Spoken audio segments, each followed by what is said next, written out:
Lorna V. Nacionales,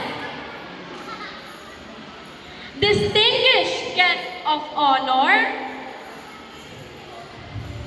our respected teachers, beloved parents, visitors, fellow graduates, ladies and gentlemen, a blessed afternoon to each and everyone.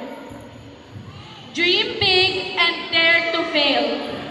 These words of Norman Bogan may not be understood by my younger self, but as I stand before you today, proud that I have started to create opportunities for myself because I dared to dream and toiled hard for it.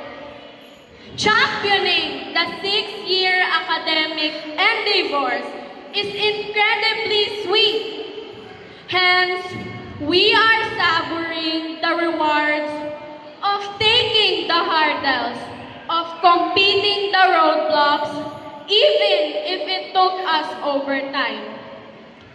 I am deeply honored and gratified to celebrate this milestone in our school life with you, that after the hurdles, here we are, about to end the first step of the ladder and to begin another chapter of our journey.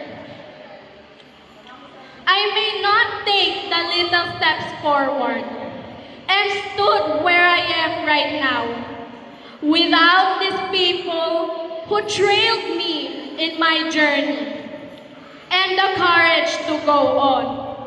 I know at this moment they are the happiest seeing my rise against all odds. To Creative Star Montessorian School, my alma mater, my heartfelt gratitude to its founder, Ma'am Lorna V. Nacionales, and her visionary leadership for giving me a space to learn the value of striving for academic excellence. To my esteemed teachers, I am grateful for your unwavering commitment, for igniting our learning capacities, for encouraging us to do even better, and installing in us good values on how we can be the best version of ourselves.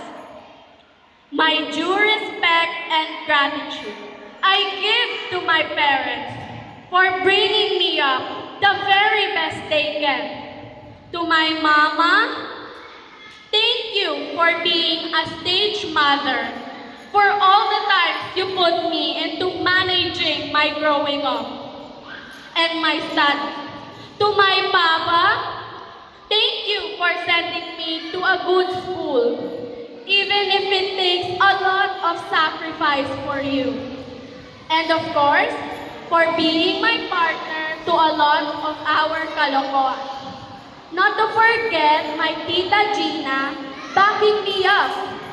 To Nanay and my lolas in Banton, whom I know, they're the first ones to applaud on my achievements. To all my titos and titas, my cousins, thank you for believing my potentials, cheering me from behind. I especially dedicate this honor to all of you. And to my fellow graduates, mga beshies ko, congratulations for a job well done. We've been through many joys and worries, triumphs and failures, but the best moment that I would cherish the most were the acquaintances and learning experiences with amazing classmates like you. As we bid farewell to our elementary years, let us lean from the learning and experiences we had yesterday and be our key to unlock the door for greater opportunities of tomorrow. As Steve Jobs uttered, we may not change the direction of the wind, but we can adjust our sails to always reach our destination. Soar high, my dear classmates. Someday, we'll see each other again, crowned with success. May the Lord always bless and light our path forward. Mga beshies ko, wag natin kalimutan ang isa't isa. And always remember na gawin niyo yung best niyo sa susunod na school natin. Thank you and mabuhay Class 2024!